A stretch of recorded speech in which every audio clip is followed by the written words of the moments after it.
بەناوی خی گەورە سڵاوتان لەبێت بەڕێزان لە شاری هەولێر دەستەی گشتی کاروباریمینی هەرێم و دەستەی پاراستن و چاکردنی ژینگە لەگەڵ نوێنەر و کۆنسڵی وڵاتان کۆبوونەوە. ئامانج لە کۆبوونەوەکەی نێوان دەستگای مین و دەستەی پاراستنی ژینگە لەگەڵ نوێنەر و کۆنسڵی وڵاتانی بەیانی هاوکاریکردنی هەرێمی کوردستانە لە ڕووی پاکردنەوەی ناوچە بە مین پیسبووەکان و پاراستنی ژینگەی هەرێمی کوردستان. لە تەوریەکەماندا بە میوانداری بەڕێز محەممەد ئەحمەد سەرۆکی دەستگای گشتی کاروباری مین لە هەرێمی کوردستان تاوتوی ئەم پرسە دەکەن. هەروە لە بەشی دۆمان باز لە دۆخی هەرێمی هەوڵی سێچێتی پەرلەمانتارانی کوردستان دەکەین بە میوانداری بەڕێز نیعمەت عەبدوڵڵا سەرۆکیەتی پەرلەمانتارانی کوردستان. سەرەتا لە بەشی یەکەمدا راپۆرتێک دەبین، دواتر لەگەڵ میوانەکەمان درێژە بەم پرسە دەدەین.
دووبارە سڵاوتان لەبێت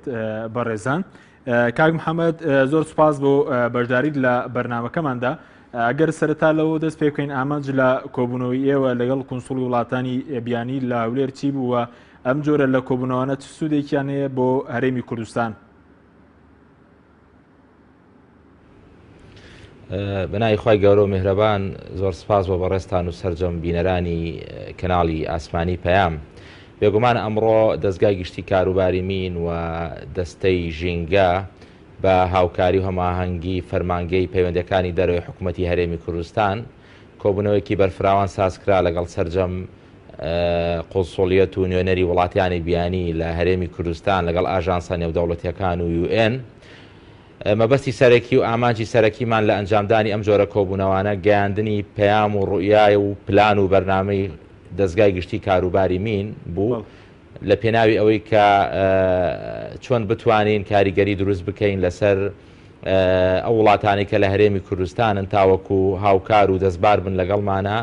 لە ئەنجامدانی پرۆسەی پاکسازی و پرۆسەی هوشیارکردنەوە و ڕوبەڕووبوونەوەی ئەو مەترسی کە پێی دەوترێ بۆمب و مین و بۆمبی چێنرا و بە هەموو جۆرەکانیەوە و پاژماوە جەنگیەکان خۆتان دەزانن ئەمڕۆ هەرێمی کوردستان بە قۆناغێکی تایبەت هاتێ ئەپەڕێ لە کۆمەڵێک لایەنەوە بەشێکی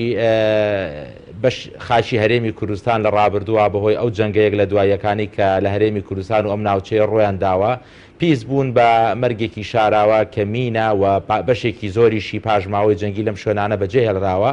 کە بە بەردەوامی مەترسیان هەبوو بە سەرژانی هاوڵاتیانی هەرێمی کوردستان و لە پاڵ ئەمەشا بەڕاستی لە 2 ساڵی ڕابردوو دوای هاتنی ڕێکخراوی داعش بۆ ئەم مەنتیقەیە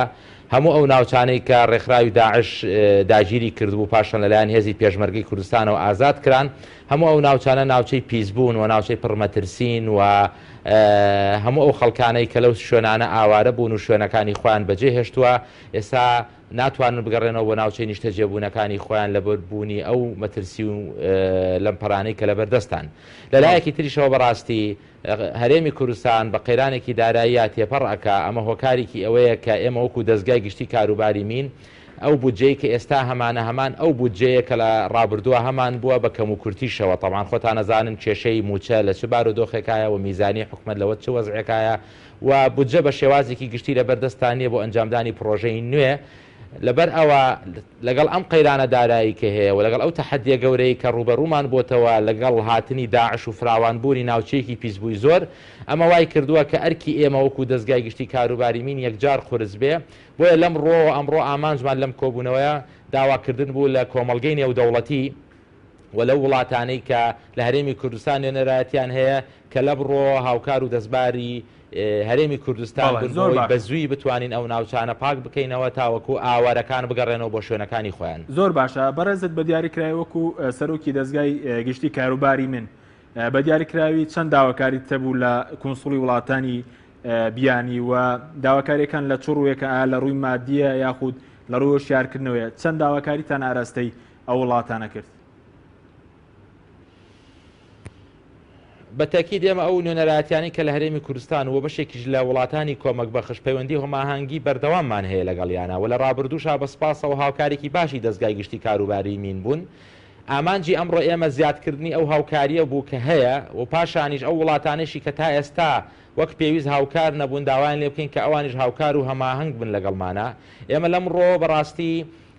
زۆر بەڕوون و زۆر بە ئاشکرای بۆ ئامادەبووانمان ڕوون کردەوە کە پلانی ئێمە وەکو دەستگا چییە و ئەو مەترسیانەی کە لە بەردەممانایە چییە و چۆنیش ئەتوانین لە ماوەیەکی زوو قیاسیە ئەو ناوچانەی کە هەم ناوچە کۆنەکان کە لە هەرێمی کوردستان لە مەترسی هەیە و هەم ئەو ناوچانەش کە بەهۆی شەڕی داعشەوە پیس بوون چۆن بتوانین بەهۆی پلانێکەوە کە ئێمە وەکو دەستگا تەقدیممان کرد ئەو ناوچانە بە زووی پابکەینەوە ئێمە لەو ڕۆ بەڕاستی خۆتان نەزانن ئەو تەکنیکەی کە داعش بەڕاستی لەو ناوچانە بەکاری هێنا و تەکنیکێکی زۆر نوێن و بەدەرن لە ستاندەراتی نێودەوڵەتی کە ئەویش زیاتر تەرکیزیان کردوتە سەر بەکارهێنانی عبواتی ناسیفەوەی کە پێوتێ IED بۆمبی چێنراو ئەمە تەکنیکێکی نوێ لە هەموو جیهانە هەموو جیهان تازە ئاشنا ئەبێ بەم جۆرە لە تەکنیک و تەعاملکردن لەگەڵی ئێمە ژۆک و دەستگای گشتی کاروباری مین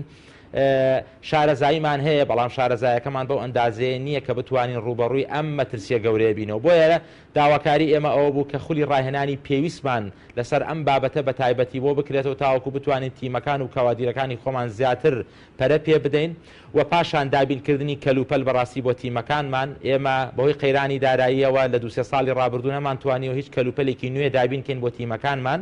کە ئێستا پێویستیان بە تازەکردنەوەی کەلوپەل و پێداویستیەکانە و پاشانیش تەعاملکردن لەگەڵ بۆمبی چێنراوە پێویستی بە کۆمەڵێک کەلوپەلی نوێ هەیە کە ئێمە لەبەر دەستمانانیە و پێویستە دابینی کەین لە هەمان کاتا ئێمە داوامان لە کۆمەڵگەی نێودەوڵەتی کرد ئەمڕۆ کە بتوانن ڕاستەوخۆ دەعم و فەندی تیمەکانی دەستگای گشتی کاروباری مین بکەن و هەروەها ئەو فەندانەش و هاوکاریانەشی کە بۆ ڕێکخراوە نێو دەوڵەتیەکان هەیەە ئەوانش زیاتر بکرێ تاوەکو بە هەردوو لامان چ ڕێکخراوە نێو دەوڵەتیەکان و چ تیمەکانی دەستگای گشتی کاروباری مین بتوانین پرۆسەکە خێراتر و بەرەو پێشتری بەرین لەو ڕۆ ئێمە پلانەکانی خۆمان تەقدیم کرد و ئەو مەترسیانەشی کە لە بەردەممانایە بۆمان تەوزیحکردن و ئەو ئاوارە زۆرەشی کە ئێستا ڕووی لە هەرێمی کوردستان کردووە کە هەم بارگرانیەکە بەسەر هەرێمی کوردستانەوە هەم ئەرکێکیشە لەسەر کۆمەڵگەی نێودەوڵەتی کە ئەم کەسانە بگەڕێنەوە شوێنە نیشتەجیبوونەکانی خۆیان بۆ ئەمانە بگەڕێنەوە شوێنەکانی خۆیان بەر لە هەموو پرۆسەیەک پێویستمان بەوەیە کە شوێنەکانیان لە مەترسی پاک بکەینەوە تاوەکو بتوانن بە ئاسانی بگەڕێنەوە بۆ شوێنەکانی خۆیان. زۆر باشە بەرەزوت ئێوە داواتان کردووە کە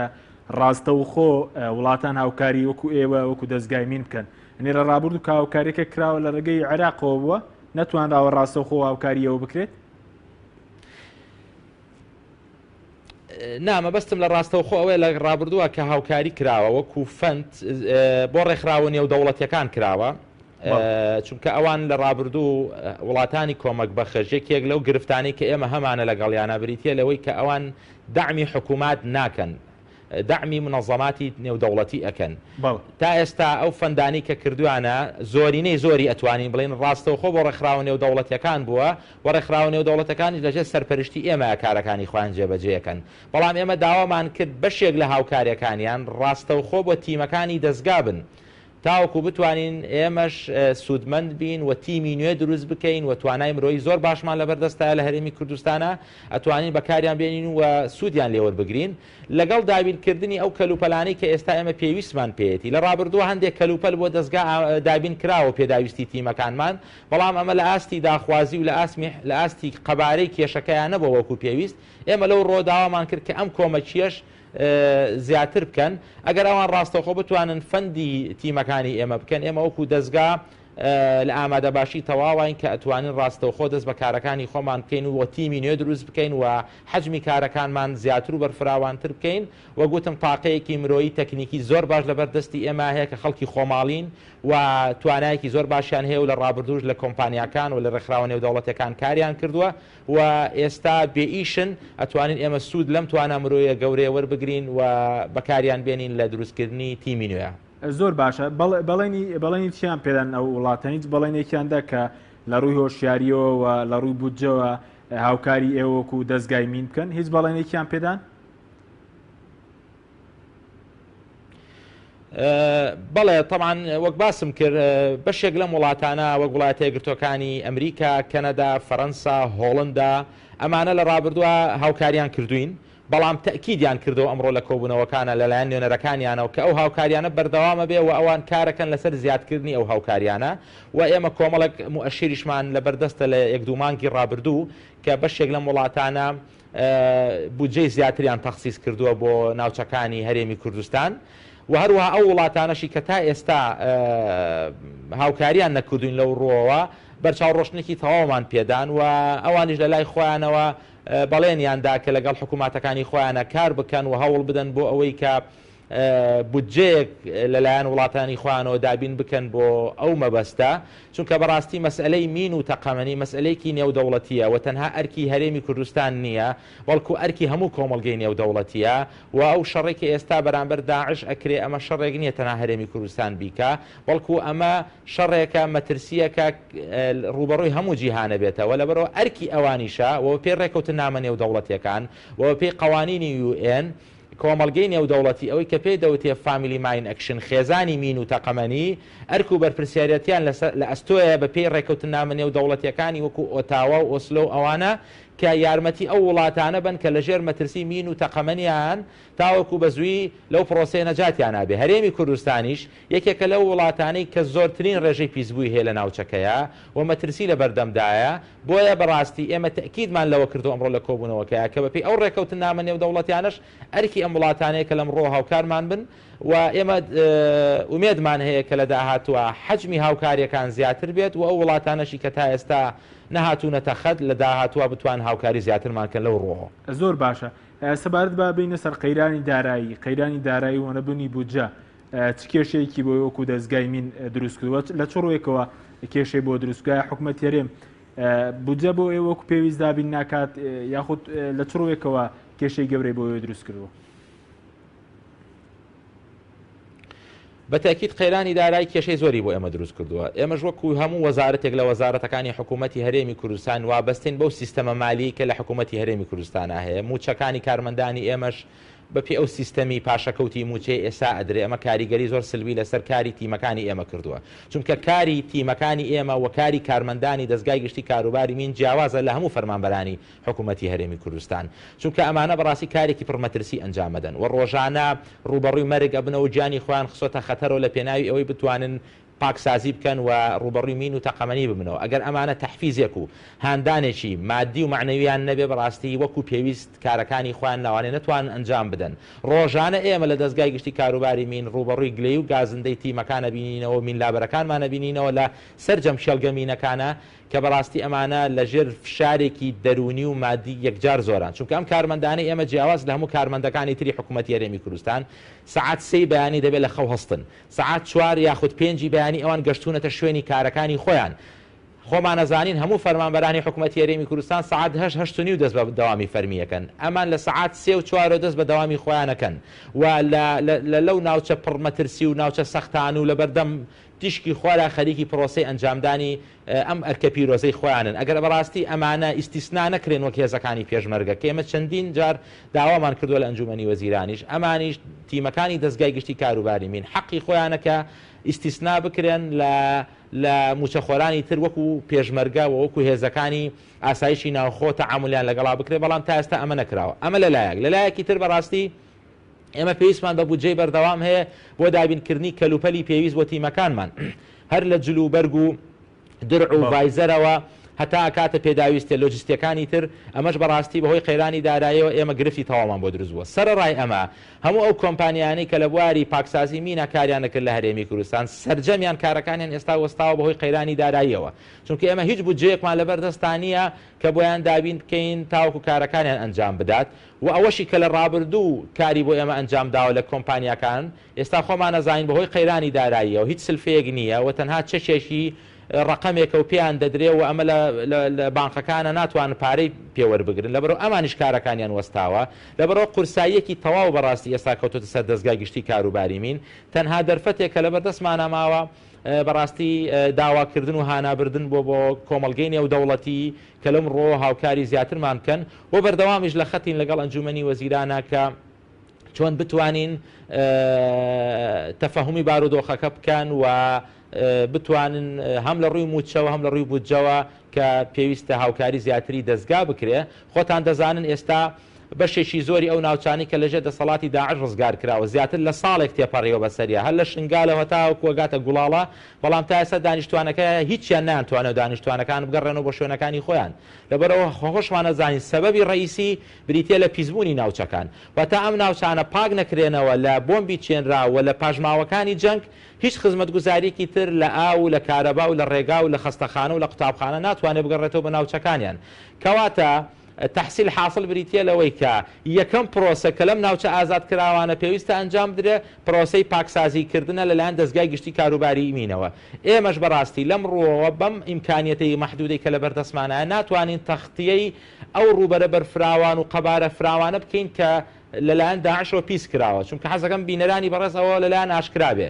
هەر شوێنێک داعش تایە بوو بێت و دواتر ئازاد کرابێ بە دڵنایەوە ئەو ناوچانە ناوچەی پیس بوون، چ بە پاژماوەکانی جەنگ و چ بە بۆمبی چێنراوە چ بە بین و هەموو جۆرەکانی تری تەقەمەنی. لەبەرەوە هیچ دڵنیاییەک نییە بۆ هیچ شوێنێک کە شوێنی جەنگ بوو بێت یاخود داعش تیای ما بێتەوە، چونکە بە تاکید لە دوای خۆیان مەترسی زۆر گەوران بەجێ هێشتووە و پێویستە ئەم ناوچانە زۆر بە وردی پاکسازی تیا ئەنجام بدرێ دواتر دانیشتوانەکان بتوان بگەڕێنەوە و ئەوەی کە پێی دەوترێت بنیەی تەحتی ژێرخانی ئابووری بۆ ئەو شوێنانە لە ڕێگا و لە کارەبا و لە ئاو لە پێداویستەکانی تریان بۆ ببرێ. لەبەر ئەوە بەڕاستی ئێمە هەموو لایەک ئاگدارەکەینەوە لە حکوومەتی هەرێمی کوردستانیش لە هاوڵاتیانی هەرێمی کوردستانی و تەناندا ئاوارەکانی چەندین جار ئێمە وتوێژمان لەو ڕۆ لەگەڵیانە کردووە کە ئەم پرۆسەیە ئەرکێکی قورسە لەسەر شانی دەستگای گشتی کاروباری مین و بەم بارودۆخە داراییەوە و بودجەی لەبەردەستمانایە ئێمە بەڕاستی ناتوانین هەنگاوی گەورە بنین بۆ خێراکردنی ئەو پرۆسەیە لەو زۆر باشە. ئێستاوی کە بەڕێز باسێکرد لە سەبارەت بە ناوچە ئازادکراوەکان، ئێوە بەوی ئیمکانێتەکەمەی کە لە بەردەستاندا توانیتوان لە سەدا چەندی ناوچە ئازادکراوەکان پاک بکەنەوە، یاخود ئێستا لە سەدا چەندی ئەو ناوچە ئازادکراوەکان کێشەی ئەویان هەیە کە ئێستا تاکو ئێستا پاک نەکراونەتەوە ناوچە دابڕێنراوەکانی دەرەوەی هەرێمی کوردستان؟ طبعا بەڵێ طبعا ئەو ناوچانە بە تاکید لەبەرەوەی ئێمە ئیمکانیەتەکەمان زۆر محدودە، لەبەرەوە داوامان لە ئیداراتی مەحەلی لەو ناوچانە کردووە کە ئێمەش چ شوێنێک ئێستا ئەولەویەتی هەیە بە نیسبەتی ئەوانەوە ئەو شوێنانەمان بۆ دەستنیشان بکەن تاوەکو ئێمە سەرەتا لەو شوێنانەوە دەست بە پرۆسەی پاکسازی منکەین، بۆ ئێمە بەردەوامی لە تەنسیقین هەر لە مووسڵەوە هەتاوەکو گوڵاڵە لەگەڵ ئیداری ئەو شوێنانە شوێنەکانی هەندێکیان بۆ دیاری کردوین، هەندێکی ماوە کە چ گوندێک کە چ شارۆچکەیە کە چ قەزایە کە چ ناحیەک ئێستا ئەولەویەتی هەیە ئاوەدان بکرێتەوە و ئاوارەکان و دانیشتوانەکە بگەڕێتەوە بۆی ئەو شوێنانەمان بۆ دیاری بکەن تاوەکو ئێمە چونکە ئیمکانێتەکەمان محدودە ناتوانین تەختیەی هەموو ئەو ناوچانە بکەین کە ناوچەی کوردستانی جێناکۆکن و کێشە لەسەرن. لەبەر ئەوە ئێستا بە فعلی ئێمە تیمەکانمان لە ناحیی گوڵاڵە خەریکی پرۆسەن، لە باشووری کەرکووک لە هەندێک ناوچەی وەکو داقوق و ئەلبوو محەممەد و تەل ڕەبیعە و ئەوانە خەریکی پرۆسی پاکسازین، لە منطقەی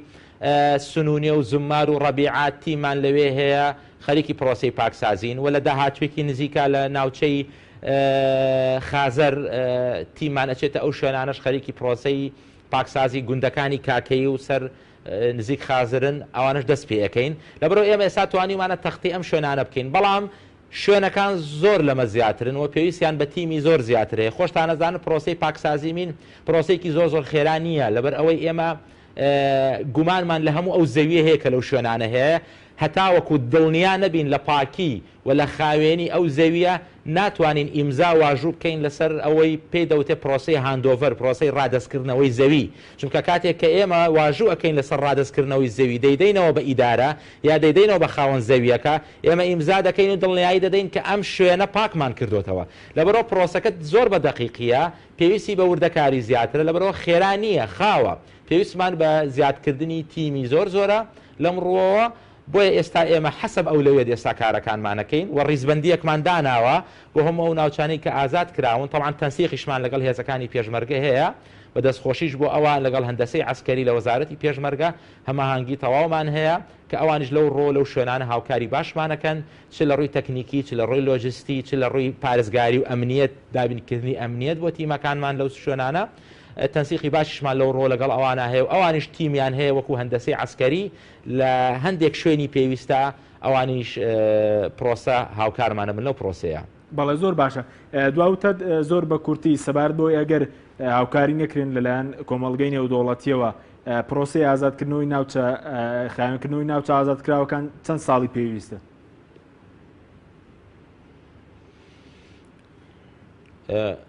وڵات طبعا ئەمە وەگوتم ناوچەکە ناوچەیەکی زۆر بەرفراوانە و قەبارەی پیسبوونەکە زۆرە، ئێمە ناتوانین تهدیدی وەختێکی معەیەن کەین. ئەوە وەستاوە لەسەر ئەوەی کە ئێمە چۆن لەسەر ژمارەی تیمەکانی ئێمە و لەسەر ئەو ئیمکانیەتی لەبەردەستمانایە و لەسەر ئەو ڕووپێوی کە ئەنجامی ئەدەین بۆ ئەو سنوورانە، چونکە بەردەوام شوێنەکان لە زیادبوونی شایە، بەردەوام ئەو شوێنانی کە لەژێر دەسەڵاتی داعشە ئازاد دەکرێن ڕوبەر زیادە بێ بۆمان، لەبەرەوە ئەم ناوچانە بەردەوام لە زیادبوونایە. خۆشمان نەزانین ئێستا هەم لە کەرکووک هەم لە مووسڵ پرۆسی ئازادکردنی ئەو شوێنانەش لە ڕێیە، تەمان حەجمی پیسبوونەکەش زیاترە بێت و ڕوبەرەکانیش بۆ ئێمە زیاتر ئەبێ. لەبەر ئەوە ناتوانین بەم وەزع و بەم ئیمکانیەتی لەبەردەستمانایە هیچ کاتێک دیاری بکەین وەگوتم ئەوە وەستاوە لەسەر ئەو ژمارەی تیمەکانی ئێمە و چەندێک دەتوانین لەو ڕۆ هاوکاری بکرێن تاوەکو پرۆسەکە خێراتر بکەین. بەڵێ بەڕێز کاک محەممەد ئەحمەد سەرۆکی دەستگای گشتی کاروباری مین زۆر سپاسی بەڕێستان دەکەین کە لە هەولێرەوە لەگەڵ مامون. بەڵێ بینەرانی بەڕێز دوای ناوبڕێک لە بەشی دووەم پێتان دەگەینەوە سەبارەت بە هەڵوەی سێچێتی پەرلەمانتارانی کوردستان لەسەر دۆخی هەرێمی کوردستان. دوای ناوبڕێک دەگەڕێینەوە وڵاتە.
دووبارە سڵاوتان لێبێت بەڕێزان لە بەشی دووەمدا باز لە هەڵوەی سێکێتی پەرلەمانتارانی کوردستان دەکەین دەربارەی دۆخی ئێستای هەرێمی کوردستان بە میوانداری بەڕێز نیحمەت عەبدوڵڵا سەرۆکی یەکێتی پەرلەمانتاران کە بەڕێزیان لە هەولێرەوە لەگەڵمانە. لە سەرەتادا راپۆرتێک دەمین دواتر لەگەڵ میوانەکەمان درێژە بەم پرسە دەدەین. لە ساڵی 2014دا هەرێمی کوردستان ڕوبەڕووی قەیرانی دارایی بووەتەوە تا ئێستاش حکومەت هێرم نەیتوانیوە ئەم کێشەیە چارەسەر بکات و ئێستا موچەخۆرانی هەرێم بە چەند مانگێک جارێ نیم موچەیان پێدەدرێت. لە ساڵی 2015 هەرێمی کوردستان ڕوبەڕووی کێشەیەکی تر بووەتەوە، ئەویش بەسەرچوونی ویلایەتەکەی مەسعود بارزانی بوو وەک سەرۆکی هەرێم. بەپێی یاسا لە 19 یابی 2015 ویلایەتەکەی مەسعود بارزانی کۆتایی هاتوو، پەرلەمانی کوردستانیش بۆ چارەسەری ئەم پرسە کۆبەوە. بەڵام بۆی دەستبردن بۆ ئەم پرسە هەستیارە لای پارتی نەک نەتوانرا کێشەی سەرۆکایەتی هەرێم لە ڕێگەی یاسا و پەرلەمانەوە چارەسەر بکرێت، بەڵکو بەخستنی پەرلەمانیشی لێکەوتەوە. ئێستا هەرێمی کوردستان کێشەی قەیرانی دارایی و قەیرانی کێشەی سەرۆکایەتی هەرێم و قەیرانی بەخستنی پەرلەمانی کوردستانیشی هەیە. تاسا لایەنە سیاسەکان نەگەیشتونەتە ڕێکەوتن لەسەر ئەم پرسانە و بە هەڵپەسێدراوی ماونەتەوە و مانەوەی ئەم پرسانەش زیانی زۆری لە هاوڵاتیان داوە. بە بڕوای چاودێرانیش تا ئێستا ئەو لایەنەی بەرپرسیاری یەکەمە لە هەڵوەسکردنی دۆخی هەرێم ناوێت کێشەکانی هەرێم چارەسەر بکات و بەرژەوەندی لەوەدایە کێشەکانی هەرێم بەم شێوەیە بمێننەوە بۆ مانەوەش لە دەسەڵات و دەستگرتن بەسەر داهاتەکانی هەرێمی کوردستانەوە.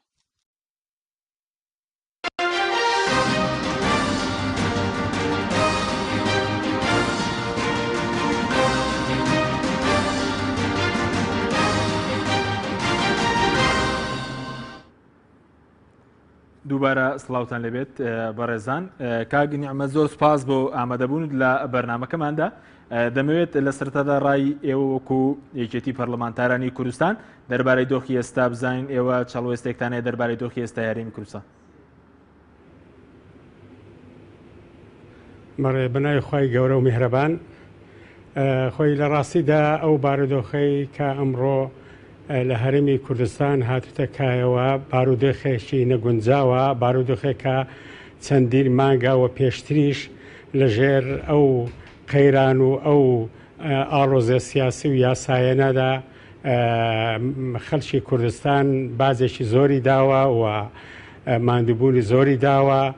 و پێویست بوو زووتر بەهاناوە بێن بەرپرسانی هەرێم ئەم چارەسەری بۆ بدۆزنەوە. ئێمە لەم ڕۆوە چەندین پێشنیار و چەندین بەیاننامە و چەندین سەردانمان کردووە، بەڵام بەداخەوە هەتا ئێستا هیچ ئەنجامێکی نەگەاندووە. ئێستا لەم ئانوساتەدا بەڕاستی ئەوەی کە هەیە ئەو هاتوچۆیە ئەو ینی وتوێژەی کە هەیە وتوێژێکە سەرەتایەکی باشە، بەڵام زۆر بەهێز نییە. ینی بەهێزەکەی لەوەدا دەبێت لە حەڵقەیەکی گەورەتر و بەهێزتر دەست پێ بکە، بەڵام بە هەر حاڵ ئێستاش خراپ نییە ئەم ئاڵۆزیانە، چونکە دەبینین لە هەرێمی کوردستان ئێمە شانازیمان بە بارودۆخی هەرێمی کوردستان دەکرد و بەراوردمان دەکرد لەگەڵ بەغدا کە جیاوازێکی زۆرمان هەیە، بەڵام کە ئەو قەیرانە ڕوویدا ئەو کێشە سیاسیانە و یاسایانە ڕوویدا چاودێران لە ناوە و لە دەرەوە تووشی شۆکاتن کە بۆچی هەرێمی کوردستان تووشی ئەو کێشە و ئەو دۆخە خراپە بووە. بۆیە هەموو لایەک ئەرشێتی و پێویستە بە زووترین کات، چونکە ئەم قەیرانە قەیرانێک نییە، وەکو تازە باستان کرد قەیران لە دوای قەیران دێ. ئێستا ئێمە دەبی چاوەڕێ بکەن لە دوای شەڕی داعش چیت کە دێ، یعنی ئەمانە هەموو دەبی ئەگەرە بەرپرسانی کورد لاەنە سیاسەکان حکومەت سەرۆکاتیەکان هەموو بەخۆکەون دەبی کۆبنەوەی جدی بکەن، نەک پاڵی لێ بدەنەوە قسە نەکەن و کێشەکان هەروە بۆ چەندین ماگە کەس لەگەر کەس قسە ناکە، کەس هەنگاوی باش نانێ، هەمووی بۆ ئەوەیە هەر کەس دەیەوێ ئەجندای خۆی یاخود پرۆژەی خۆی سەرکەوێ. بەو شێوەیە ئەم کێشانە چارەسەری نابێ. باشترین چارەسەر ئەوەیە بە دوای چارەسەری جدی بگەڕێن و نەک لەسەر حسابی لایەنەکان هەرێک لەسەر لایەنێکا بخاتە سەری بەڵکو بە کۆی هەموو لایەک بە خەڵکەوە بە حزب و لایەنە سیاسەکە هەموو بەشدار بن هەموو پێکەوە ئەم دۆخە تێپەڕێنێت چووکە ئێمە وە لە بارودۆخەشی هەستیار و ناسکدایە یعنی هەرێمی کوردستان دەرفەتی شاتوتە پێش ئەم دەرفەتە بەم شێوەیە ناقۆزرێتەوە ئەم دەرفەتە پێویستی بەکار و بەرنامە و پلانی استراتیژی هەیە پلانی تەکتیکی هەیە پلانی ئەیوبی هەیە یعنی هەموو ئەگەرەکان دەبی لە بەرچاو بگرین بەڵام بەداخەوە هەتا ئێستا یعنی جێگەی سەرسوورمانە بەرپرسانی کورد ینی پاڵیان لێ داوەتەوە تەقەی سەریان دێ هیچ هەنگاوێک ناستن پێشەوە ینی ئێستا ئەم قەیرانانە هاتووە قەیرانێکی حیاتی ژیاری ینی لەسەر میلەتیش ینی میلەت ئێستا کارمەندان خانەنیشیان هەموو بێموچەنە ینی ئەو موچەی دەدرێەوە موچێشی ئەو تۆ نییە ینی نەمری و نەژی ئەم قەیرانانە کاریگەری خۆی دەوی وە قەیرانی ئایندەش دێ و قەیرانی سیاسی و شەرعیەتیش دێتەوە گۆڕێ بەڵێ زۆر باشە کاک نەحمەد بەڕێزت بۆچی پێدوایە ئەو گفتوگویانەی کە دەکرێن بەڕێز گفتوگۆی باشن بەڵام گفتوگۆی بەهێز نین ینی گفتوگۆی بەهێز چی ینی بۆچی ئەم گفتوگویانە گفتوگوی بەهێز نین بۆ چارەسەرکردنی قەیرانەکان هێرێ کاکە ئێمە دەڵێن ملەتی کورد حزبەکان لایەنە سیاسەکان هەموو لە یەک شارن لە تەنیشت یەکترینە هیچ معقولیەتێکی تێدانیە ئێمە یعنی ناوەندگیری هەبێ بەو شێوەیە پێویستە لایەنەکان بە زووتری کات پێکەوە کۆبنەوە بکەن ینی چ پێویست دەکا کەسێک بنێردێ جارێک دوو جار بسە لای حزبەکان و بەسەردا بسوڕێتەوە خۆمان دەی بەرپرسەکان خۆیان ئەم هەنگاوە بنێن و بچن کۆبنەوە بکەن کۆبنەوەی دوو قۆڵی سێ قۆڵی پێنج قۆڵی و کۆبنەوەی گشتی ینی ئەمە هەنگاوی دروستە نەک ینی ئەو مەسئولیەتە گەورەی ئێستا لە گۆڕێدایە بەم ینی بەو هێزەی کە ئێستا هەڵدەسێ بە ئەو وتوێژە ینی ناچێتە سەر پێویستە هەنگاوی بەهێزتر باوێن و سەرکردایەتی سیاسی حزبەکان و حکومەت و هەمووی پێکەوە کۆبوونەوەیەک بکەن و بەجددی بێنە پێشەوە و هەر کەسە پرۆژەی خۆی بینی پرۆژەکان ئاڵوگۆڕ بکەن لەژێر بەرژەوەندی ملەتی کورد لەژێر بەرژەوەندی خەڵکی کوردستان بە هەموو پێکاتە و نەتەوە ئاینەکان چاوەڕێنە کە ئەم دۆخە تێپەڕێنن کەچی دەبینی ئەو دۆخە نەک تێناپەڕی قەیران لە دوای قەیران دێ ئێستا هەمومان دەزانین ئێستا پەرلەمان و حکومەت و وەزعی دارایی لە وەزعێکی ناجێگیردا لە وەزعێکە هەموو ینی دڵنیانین و ئاسایشی کۆمەڵایەتی لە خەتەرەوە لە هەموو ئالوساتێکیشدا مەترسی هەیە بەڕاستی مەترسی دەرەوە ینی بەڕاستی ئەو بارودۆخەی ئێستا کە دەبینین کە شەڕی داعش نزیک دەبێتەوە لە کۆتایی لانی کەم لە هەرێمی کوردستان لە عێراق پێویست دەکا کە بزانین ئەم بارودۆخە دوایەتی بەسەردێ ئایا خۆمان ئامادە کردووە ئێمە خۆمان ئامادە نەکردی بۆ پێکاتنەوەی خۆمان بۆ ئەوەی کە خۆمان یەک ڕێز بین کە خۆمان کێشەکانی خۆمان حەل بکەین دوایە بۆ شتی گەورەتر کەی ئەمە دەتوانرێت زاڵبین بەسەری وە دەتوانرێت ئەم ملەتە دنیا بکەینەوە مژدەی خێر بدەینە ئەو ملەتە یعنی زۆر سەیرە جارش کە دەرێت سەیرمان پێدێ یعنی مەسئولینی کورد ئاوا بەو شێوەیە بیر دەکەنەوە و ڕەچاوی ڕێز ناگرن لە ملەتەکەی خۆیان لە خوێنی شەهیدەکان لە خوێنی لە ماندووبوونی ئەو پێشمەرێ قارەمانانەی کە ئێستا لە بەرەکانی شەڕدانە و لەو گەلەی کە ئێستا لە سەنگەری بەرگریدایە بە برسێتی بە توێنێتی بە هەژاری یعنی پێویست بوو ڕەچاوی ئەمە بکرێ و لەو کەلە بێنە خوارێک کە کەلی خراپێ بۆ کەلی خۆشی بۆ کەلی خێر و خێرات بەڵێ زۆر باشە و کاری چیە کە بەڕێزت باز دەوەکەی کە سەرکردەکان پاڵیان لێداوەتەوە و لەکەلی خراپەکاری نیانە خوارەوە کارەکەی چیاز نەکردنە بە بەرپرسیارەتی تێنەگەشتنە لە ئازاری میلەتەکەی خۆیان وەڵی زانی چۆن ئێمە زۆر بە شەفافانەوە بە ساحەت قسە بکەین یعنی هەمووی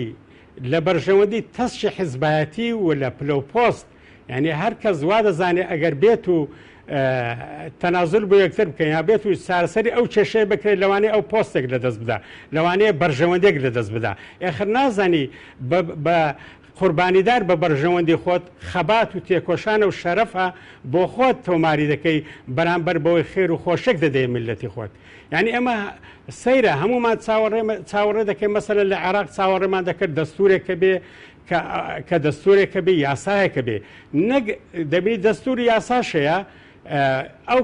دیسان قەیران و ململارەکان مەسەلەن لە عێراق دەستی پێکردە لەسەر تەفسیرکردن و لێکدانەوەی دەستور هەمان کاتیش دەبین لە هەرێمی کوردستان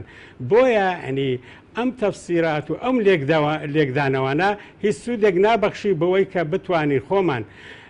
بخینە باری گەل و بتوانین چارەسەری بارودۆخەکەی خۆمان بکەین لە ڕووی سیاسی لە ڕووی ئابووری لە ڕووی شەڕی دژی داعش و مەترسیەکانی دوای داعشش هەمومان وا ڕوونی ئێستا مەترسیەکان چیە ئایا ئێستا ئەوانەی ئێستا دەبینین و ئەو شۆڤینە عەرەبەکان شۆڤینە دەوروبەرەکانمان لە وڵاتانی دراوسێ ئەوانە ئێستا هەموو کەوتونەتە خۆ خەریکە دووبارە وەکو پێشتر کو لە سەرەتای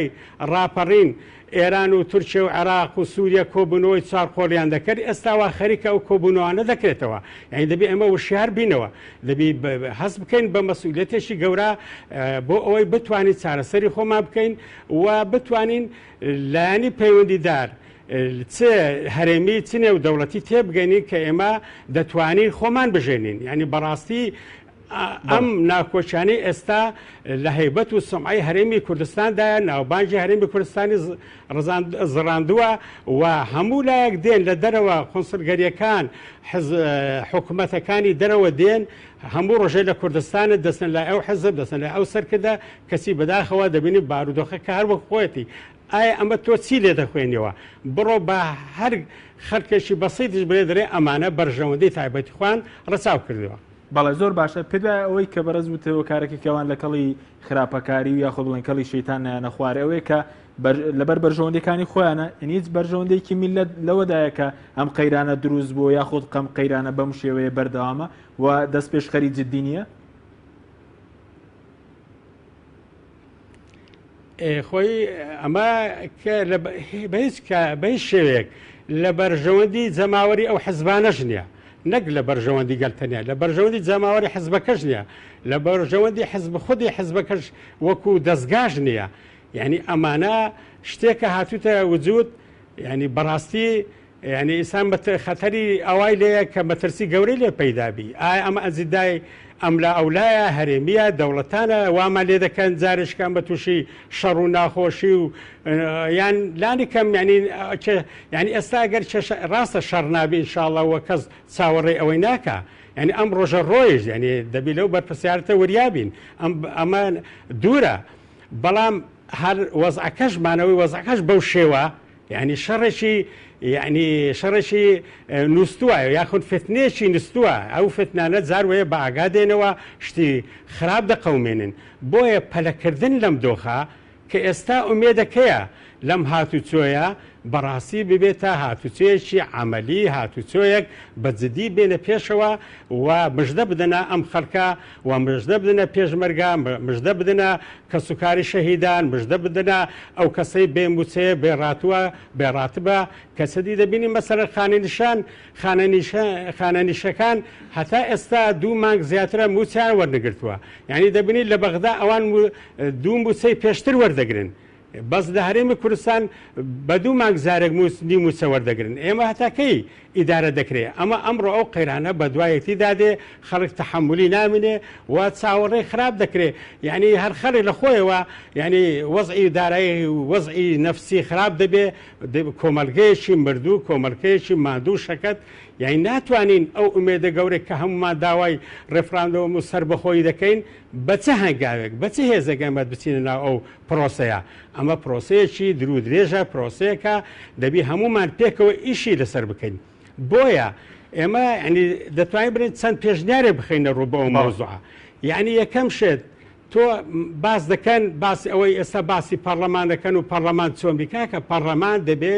کارا بکرێتەوە پەرلەمان دابم ئیش بکاتەوە لە دوای ئیشکردنی خۆی یان بە ئیتیفاق یان بە هەر شێوەیەک بی دەتوانن گۆڕانکاری لە سەرۆکاتی پەرلەمان بکرێ بە ڕێی حزبەکان ئەوەی ئەتیادیە ئەمە شتێکە زۆر زەحمەت نییە لە دنیا چەند وەزیر لا دەدرێت چەند سەرۆک پەرلەمان لا دەدرێ و چەند سەرۆکی وڵاتان لا دەدرێ هەندە شتێکی گەورە نیە ئەمە خۆمانی لەسەر معتەر بکەین بەڵام شتەکە ئاسایی بێتەوە ڕێ شەرعیەتی خۆی یاخۆت لانی کەم ئەو کەسانەی ئەو لایەنانەی کە دەستیان هەبووە لە تێکدانی وەزعەکە لانی بە ئەوان لە ناو پەرلەمان لە سەرۆکاتیەکان دوورکەونەوە مەسەلەن بۆ وێنە یاخۆت پێشنیارش کە ئەوەیە ئێمە بتوانین هەڵبژاردننی پێشوەخت بکەین تۆ ئەگە هەڵبژاردننی پێشوەختیش نەکەی دەبێ حکومەتێکی ئینتیقالی دامەزرێ ئەرکەکانی حکومەتی ئینتیقالی چییە هەڵبژاردن بکە بژێوی خەڵک چاک بکە وەزعەکە ئاسایی بکاتەوە و ئیش بک بۆ ڕفراندۆم و بۆ ئەوەی گفتوگۆ لەگەڵ بەغدا بکرێت لەگەڵ دەوروبەر بکرێت لەگەر وڵاتانی دراوسێ و دەرەوە بکرێت کەوای کاریگەریان هەیە چونکە تۆ لە شێ زیادە بێ خۆ لە ئاسمان زیانابێەوە تۆ لە عراق زیادە بێ دەی بچی گفتوگۆ بکەی وەفت بچی خۆمان هەتا ئێستا لەسەر ئەو مەسەلانە ناو خۆمان کۆبوونەوەیەکمان نەکردووە یعنی حزبەکان کۆبوونەوە نەکردووە حکومت کۆبوونەوەی نەکردووە نازم چۆن داوای ئەو شتانە دەکرێت ببێ کۆبوونەوە بەبێ ئەمانە دوایش خارج کە ئەم حکومەتی ئینتیقالیە دەبێ هاوبەش بێ لە هەموو لایەنەکان و پرۆژەی دەستوریش زیندوو بکرێتەوە ئیشی لەسەر بکرێت بە زووترین کات بەڵێ زۆر باشەوەی کە بەرز باسی و چەند پێشنیازێکت سەبارەت بە گۆڕینی مەسەرەن دەستەی سەرۆکایەتی دوای کاراکردنەوەی پەرلەمان یاخود پێکەنانی حکومەتێکی ئینتیقالی یعنی بەڕێزت پێ دوای ئێستا کێشەکانی هەرێمی کوردستان کێشەی سەرۆکایەتی پەرلەمانی کوردستانە تا گۆڕانکاری لەوەندەوی یاخود قەیرانی تر هەیە دەبێت لە شوێنی ترەوە قەیرانەکە چارەسەر بکرێت ڕاستە خۆ قەیرانی زۆر گەورەتر هەیە ئەمەش دەزانین بەڵام کلیلی کردنەوەی چارەسەری قەیرانەکان لێوە دەست پێ دەکە کاکە لە ڕووی یاسایی لە ڕووی شەرعیەت تۆ ئەگەر پەرلەمان نەبی ئەگەر ئەو دڕدۆنجە هەبی ئەو ململانێ ناشەریفانە هەبی دۆخەکە بەرەو ئاراستەیەکی خراپ دەبات تۆ ناتوانانی هیچ کارێککە بکدەی متمانە بگەڕێتەوە بۆ ناوی یەکتری یعنی ئێستا ئێمە هەمومان سەیری ئەو قەیرانانە دەکەی قەیرانی زۆرن بەڵام ئەم قەیرانە چاوەڕێنە لە ساڵی 2017 زۆر ئەگەر چارەسەر نەکەن ئێستا بەرەو چارەسەرینە ئەو قەیرانانە قورتتر دەبێتەوە چونکە هەڵبژاردننی پەرلەمانت بەردەستا ئایا تۆ کەی هەڵبژاردن دەکەی کەواتە شەرعیەت و ناشەرعیەت کە ئێستا لە گۆڕەیە دووبارە ئەوە درێژەی دەبی یعنی کەس نازانی ئایا پەرلەمانی کوردستان زارشکە دێتەوە وجود یاننا بۆیە هەنگاوی یەکەم پەرلەمانە حکوومەتە متمانە نێو حیزبەکانە دەست بە چاکسازیکردنە دەست بە پرۆژەی دەستورە و هەروەها باز بکرێت لەسەر ڕفراندۆم کە کارێکی زۆر پێویستە و زەروریشە و کەسیش نابێت دژی بێ دەبی ئەمە پرۆپاگەندەی بکۆین بۆ بکەین ئێمە لە یەکێتی پەرلەمانتارانی کوردستان بۆردێکمان هەیە بە ناوی بۆردی مافی چارەنووس چەندی دۆسیەمان کۆکردەوە چۆن دەبین بە دەوڵات کێشەکان چییە بەڵام بەداخەوە ئێمە داوامان کردووە لەگە سەرۆکاتی هەرێم لەگەر حکومەت لەگە پەرلەمان کەس نایە کۆبوونەوە بکایان باجی باگمان بکە مەسەلا ئەو بۆردە بانکە باسە ئێوە پێشنیارتان چییە یعنی هەر کەس ئەو ئیشی هەمەلانەیە بە کەسێک و دوان ناکرێت بە حزبێک و دوان ناکرێت ئیشی هەموو ملەتە حتا ئەوانەی شەهیدش بوونە گیانیان ئاسوودە دەبێ یعنی هەموو کەسێک بەڕاست زۆر باشە مەمەسمە بوو کاک نیعمەت سەبارەت بەوەی کە پێشتر مەسەرەن ئێمە قەیرانی داراییمانە بوو دواتر کێشەی سەرۆکایەتی هەرێممانە بوو ئێستا و پێشنیازدەنی کە دەکرێت بۆ گۆڕینی دەستەی سەرۆکایەتی پەرلەمان ینی زیاتر درێژەدان نییە بە کێشەکان ئایا کێشەکە لە پەرلەمانەوە یاخود لە سەرۆکایەتی هەرێمە کە دەبێت کێشەکە چارەسەر بکرێت خۆی تەمەشا کاکە خۆی ئێستا ئێمە بە کێشەکان زیندوو نەکەینەوە ئەوانەی کە بەسەر چووە ئێستا تۆ ئەگەر پەرلەمان کارە بێتەوە ئەو پرۆژانەی کە لە پەرلەمان بوو پێشتر و جارێککەی عادەی نەزەر بکرێتەوە بە هەموو لایەنەکان دەتوانێت باسی سەرۆکاتی هەرێمش بکە باسی دەسەڵاتەکانی سەرۆکاتی هەرێم بکە چونکە ئێستا لەو بارودۆخە دەزانی وەزعەکە چۆنە یعنی ئێمە نابی خۆمان هەڵبخرەتێنین کە ئێمە دائیمەن کێشەکان زەخکەینەوە و کێشەکان گەورە بکەین بەڵکو کێشەکان دەبی